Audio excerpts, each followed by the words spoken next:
Though I'm very passionate about diversity, there are two questions I still struggle with. One, where does my passion come from? And two, in the context of the hustle bustle of American culture, is different really okay?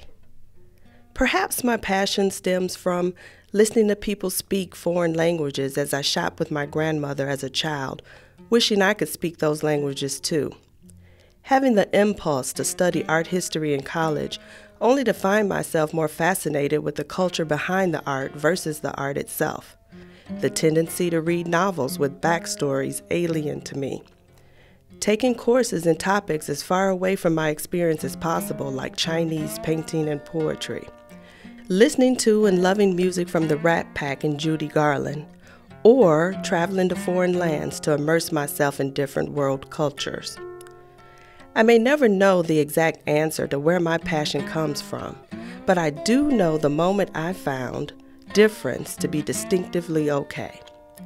I was walking down a London street on a very hot Saturday afternoon, very thirsty, when I stumbled upon a cafe, only to be greeted with a sign that politely read, "Be back in 45 minutes."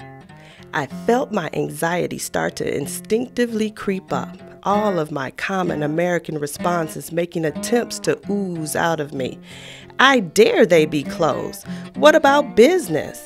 What about me, the customer? This is ridiculous. I'm thirsty, damn it.